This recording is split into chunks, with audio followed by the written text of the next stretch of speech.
Berfirmanlah Tuhan kepada Musa, Katakanlah kepada orang Israel, supaya mereka memungut bagiku persembahan khusus. Dari setiap orang yang terdorong hatinya, haruslah kamu pungut persembahan khusus kepadaku itu. Inilah persembahan khusus yang harus kamu pungut dari mereka: emas, perak, tembaga, kain ungu tua, kain ungu muda, kain kirmizi, lenan halus, bulu kambing, kulit domba jantan yang diwarnai merah, kulit lumba-lumba dan kayu penaga, minyak untuk lampu, rempah-rempah untuk minyak urapan, dan untuk kukupan dari wangi-wangian, permata krisopras, dan permata tatahan untuk baju efod dan untuk tutup dada. Dan mereka harus membuat tempat kudus bagiku, supaya aku akan diam di tengah-tengah mereka. Menurut segala apa yang kutunjukkan kepadamu, sebagai contoh kemah suci dan sebagai contoh segala perabotannya, demikianlah harus kamu membuatnya. Haruslah mereka membuat tabut dari kayu penaga, 2,5 hasta panjangnya, 1,5 hasta lebarnya, dan 1,5 hasta tingginya. Haruslah engkau menyalutnya dengan emas murni. Dari dalam dan dari luar engkau harus menyalutnya, dan di atasnya harus kau buat bingkai emas sekelilingnya.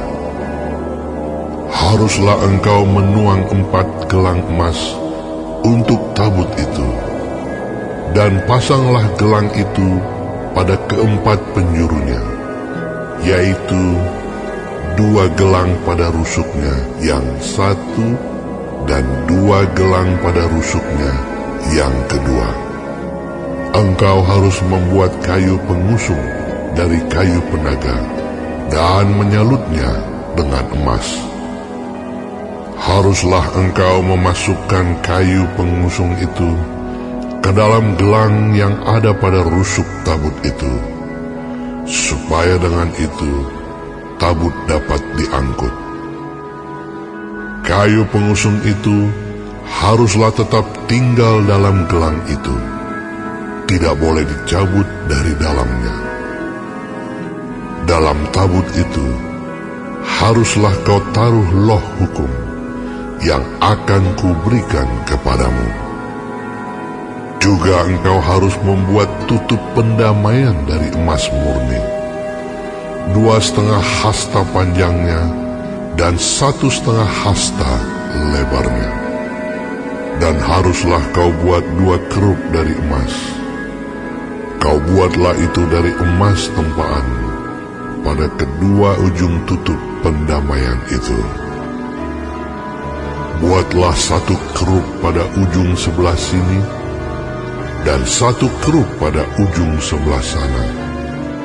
Seiras dengan tutup pendamaian itu, kamu buatlah kerup itu di atas kedua ujungnya. Kerup-kerup itu harus mengembangkan kedua sayapnya ke atas, sedang sayap-sayapnya menudungi tutup pendamaian itu, dan mukanya menghadap kepada masing-masing. Kepada tutup pendamaian itulah harus menghadap muka kerup-kerup itu. Haruslah kau letakkan tutup pendamaian itu di atas tabut, dan dalam tabut itu engkau harus menaruh loh hukum yang akan kuberikan kepadamu. Dan di sanalah aku akan bertemu dengan engkau, dan dari atas tutup pendamaian itu, dari antara kedua kerub yang di atas tabut hukum itu. Aku akan berbicara dengan engkau tentang segala sesuatu yang akan kuperintahkan kepadamu untuk disampaikan kepada orang Israel. Lagi haruslah engkau membuat meja dari kayu penaga, 2 hasta panjangnya, 1 hasta lebarnya, dan 1,5 hasta tingginya. Haruslah engkau menyalutnya dengan emas murni dan membuat bingkai emas sekelilingnya.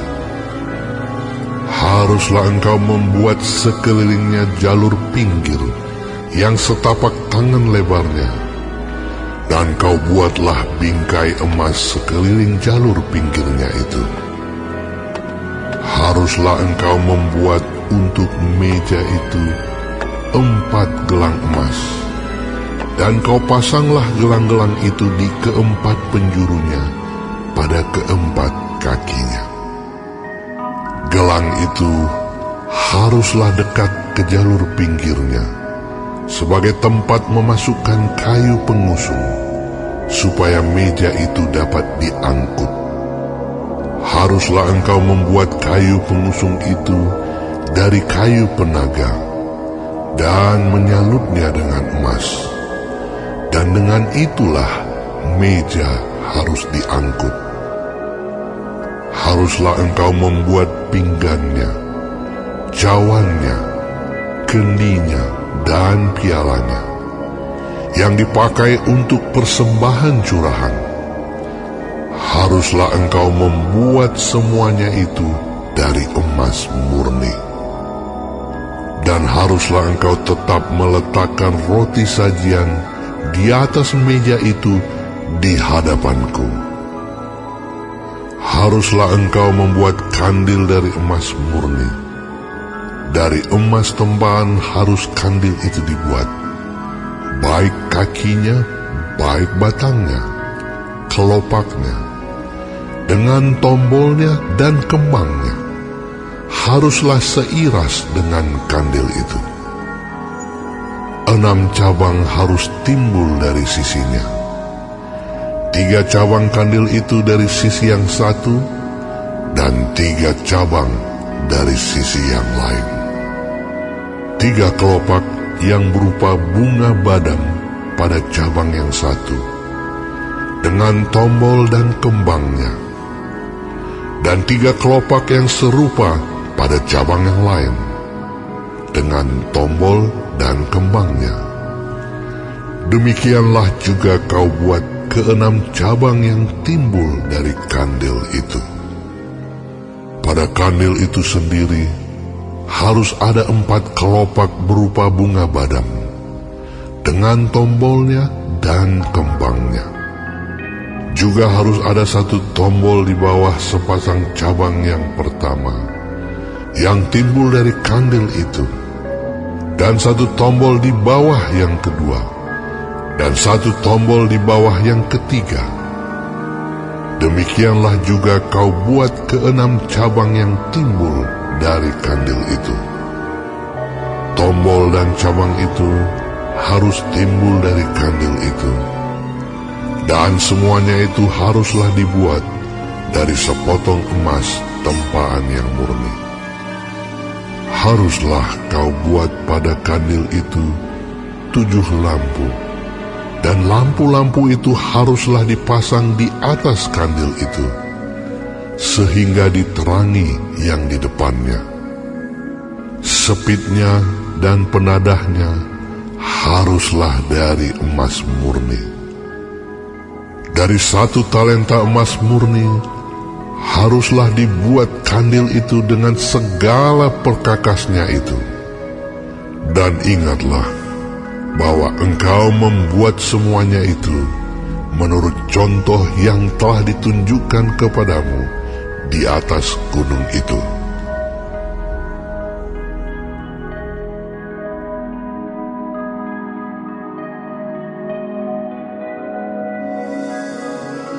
Kemah suci itu haruslah kau buat dari 10 tenda, dari lenan halus yang dipintal benangnya, dan dari kain ungu tua, kain ungu muda, dan kain kirmizi, dengan ada kerupnya.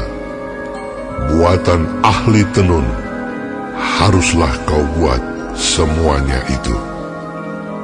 Panjang tiap-tiap tenda haruslah 28 hasta, dan lebar tiap-tiap tenda 4 hasta. Segala tenda itu harus sama ukurannya. 5 dari tenda itu haruslah dirangkap menjadi satu, dan yang 5 lagi juga harus dirangkap menjadi satu. Pada rangkapan yang pertama, di tepi satu tenda yang di ujung, haruslah engkau membuat sosok-sosok kain ungu tua, dan demikian juga di tepi satu tenda yang paling ujung pada rangkapan yang kedua. 50 sosok harus kau buat pada tenda yang satu, dan 50 sosok pada tenda yang di ujung pada rangkapan yang kedua, sehingga sosok-sosok itu tepat berhadapan satu sama lain. Dan haruslah engkau membuat 50 kaitan emas, dan menyambung tenda-tenda kemah suci yang satu dengan yang lain, dengan memakai kaitan itu, sehingga menjadi satu.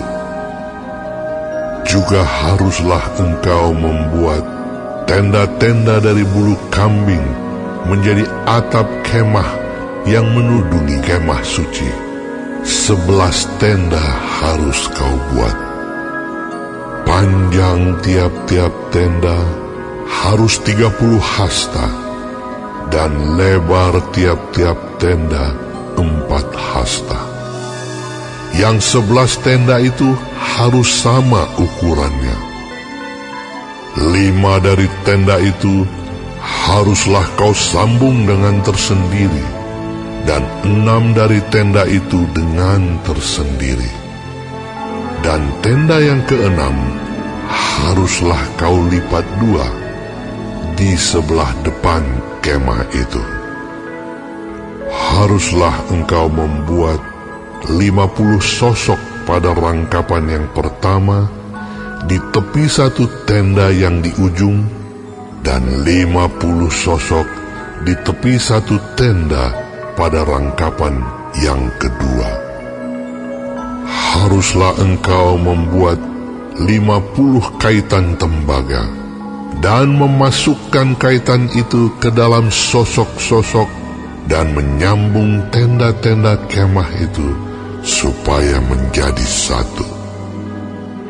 Mengenai bagian yang berjuntai itu, yang berlebih pada tenda kemah itu, haruslah setengah dari tenda yang berlebih itu berjuntai di sebelah belakang kemah suci.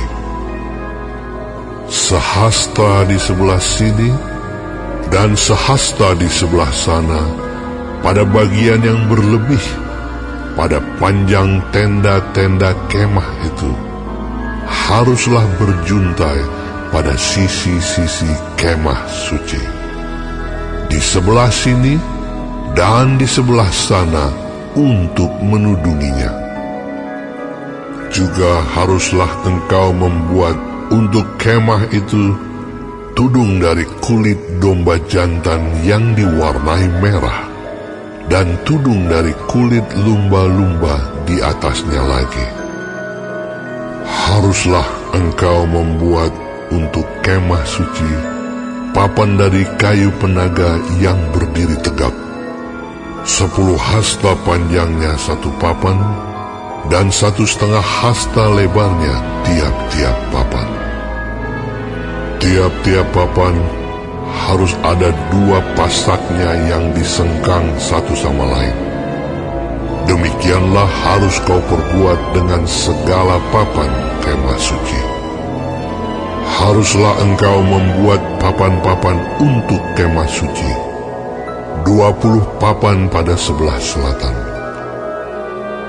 Dan haruslah kau buat 40 alas perak di bawah ke-20 papan itu. 2 alas di bawah 1 papan untuk kedua pasaknya, dan seterusnya 2 alas di bawah setiap papan untuk kedua pasaknya. Juga untuk sisi yang kedua dari kemah suci, pada sebelah utara, kau buatlah 20 papan dengan 40 alas peraknya. 2 alas di bawah 1 papan, dan seterusnya 2 alas di bawah setiap papan. Untuk sisi belakang kemah suci, pada sebelah barat, haruslah kau buat 6 papan. 2 papan haruslah kau buat untuk sudut kemah suci di sisi belakang. Kedua papan itu haruslah kembar pasaknya di sebelah bawah, dan seperti itu juga kembar pasaknya di sebelah atas, di dekat gelang yang satu itu. Demikianlah harus kedua papan itu. Haruslah itu merupakan kedua sudutnya. Jadi, harus ada 8 papan dengan alas peraknya. 16 alas, 2 alas di bawah 1 papan, dan seterusnya 2 alas di bawah setiap papan. Juga haruslah kau buat kayu lintang dari kayu penaga, 5 untuk papan-papan pada sisi yang satu dari kemah suci. 5 kayu lintang untuk papan-papan pada sisi yang kedua dari kemah suci. Dan 5 kayu lintang untuk papan-papan pada sisi kemah suci, yang merupakan sisi belakangnya pada sebelah barat.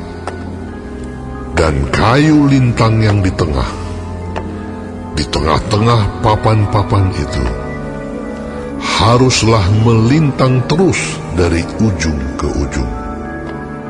Papan-papan itu haruslah kau salut dengan emas.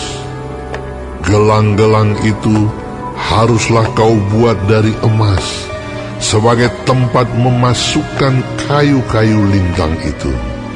Dan kayu-kayu lintang itu haruslah kau salut dengan emas. Kemudian haruslah kau dirikan kemah suci sesuai dengan rancangan yang telah ditunjukkan kepadamu di atas gunung itu. Haruslah kau buat tabir dari kain ungu tua, dan kain ungu muda, kain kirmizi, dan lenan halus yang dipintal benangnya. Haruslah dibuat dengan ada kerupnya, buatan ahli tenun. Haruslah engkau menggantungkannya pada 4 tiang dari kayu penaga yang disalut dengan emas, dengan ada kaitannya dari emas, berdasarkan 4 alas perak.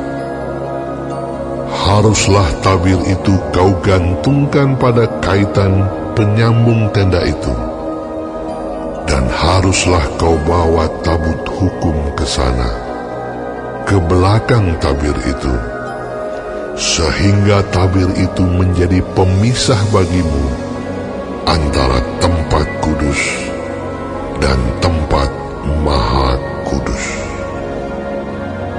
Tutup pendamaian itu haruslah kau letakkan di atas tabut hukum di dalam tempat maha kudus. Meja itu haruslah kau taruh di depan tabir itu, dan kandil itu berhadapan dengan meja itu pada sisi selatan dari kemah suci. Dan meja itu haruslah kau tempatkan pada sisi utara. Juga haruslah kau buat tirai untuk pintu kemah itu dari kain ungu tua, kain ungu muda, kain kirmizi, dan lenan halus yang dipintal benangnya, tenunan yang berwarna-warna. Haruslah kau buat 5 tiang dari kayu penaga untuk tirai itu, dan kau salutlah itu dengan emas, dengan ada kaitannya dari emas. Dan untuk itu haruslah kau tuang 5 alas dari tembaga.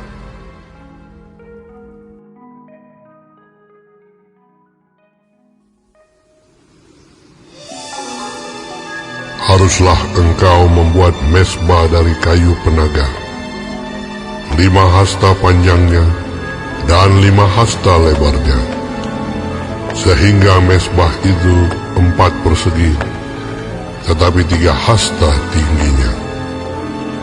Haruslah engkau membuat tanduk-tanduknya pada keempat sudutnya. Tanduk-tanduknya itu haruslah seiras dengan mezbah itu, dan haruslah engkau menyalutnya dengan tembaga. Juga harus engkau membuat kuali-kualinya, tempat menaruh abunya, dan sodok-sodoknya, dan bokor-bokor penyiramannya, garpu-garpunya, dan perbaraan-perbaraannya. Semua perkakasnya itu harus kau buat dari tembaga. Haruslah engkau membuat untuk itu kisi-kisi, yakni jala-jala tembaga. Dan pada jala-jala itu haruslah kau buat 4 gelang tembaga pada keempat ujungnya. Haruslah engkau memasang jala-jala itu di bawah jalur mezbah itu, mulai dari sebelah bawah, sehingga jala-jala itu sampai setengah tinggi mezbah itu. Haruslah engkau membuat kayu-kayu pengusung untuk mezbah itu, kayu-kayu pengusung dari kayu penaga, dan menyalutnya dengan tembaga. Kayu-kayu pengusungnya itu haruslah dimasukkan ke dalam gelang-gelang itu, dan kayu-kayu pengusung itu haruslah ada pada kedua rusuk mezbah itu waktu mezbah itu diangkut. Mezbah itu harus kau buat berongga dan dari papan, seperti yang ditunjukkan kepadamu di atas gunung itu. Demikianlah harus dibuat mezbah itu. Haruslah engkau membuat pelataran kemah suci. Untuk pelataran itu, pada sebelah selatan harus dibuat layar dari lenan halus yang dipintal benangnya, 100 hasta panjangnya pada sisi yang satu itu. Tiang-tiangnya harus ada 20, dan alas-alas tiang itu harus 20 dari tembaga. Tetapi kaitan-kaitan tiang itu dan penyambung-penyambungnya harus dari perak. Demikian juga pada sebelah utara, pada panjangnya, harus ada layar yang 100 hasta panjangnya. Tiang-tiangnya harus ada 20, dan alas-alas tiang itu harus 20 dari tembaga. Tetapi kaitan-kaitan tiang itu dan penyambung-penyambungnya harus dari perak. Dan pada lebar pelataran itu, pada sebelah barat, harus ada layar yang 50 hasta, dengan 10 tiangnya dan 10 alas tiang itu. Lebar pelataran itu, yaitu bagian muka pada sebelah timur, harus 50 hasta, yakni 15 hasta layar untuk sisi yang satu di samping pintu gerbang itu, dengan 3 tiangnya dan 3 alas tiang itu. Dan juga untuk sisi yang kedua di samping pintu gerbang itu 15 hasta layar dengan 3 tiangnya dan 3 alas tiang itu. Tetapi untuk pintu gerbang pelataran itu tirai 20 hasta dari kain ungu tua dan kain ungu muda, kain kirmizi, dan dari linen halus yang dipintal benangnya, tenunan yang berwarna-warna, dengan 4 tiangnya dan 4 alas tiang itu. Segala tiang yang mengelilingi pelataran itu haruslah dihubungkan dengan penyambung-penyambung perak, dan kaitan-kaitannya harus dari perak, dan alas-alasnya dari tembaga. Panjang pelataran itu harus 100 hasta, lebarnya 50 hasta, dan tingginya 5 hasta, dari linen halus yang dipintal benangnya, dan alas-alasnya harus dari tembaga. Adapun segala perabotan untuk seluruh perlengkapan kemah suci, dan juga segala patoknya, dan segala patok pelataran, semuanya harus dari tembaga. Haruslah kau perintahkan kepada orang Israel, supaya mereka membawa kepadamu minyak zaitun tumbuk yang murni untuk lampu, supaya orang dapat memasang lampu agar tetap menyala. Di dalam kemah pertemuan di depan tabir yang menutupi tabut hukum, haruslah Harun dan anak-anaknya mengaturnya dari petang sampai pagi di hadapan Tuhan. Itulah suatu ketetapan yang berlaku untuk selama-lamanya bagi orang Israel turun-temurun.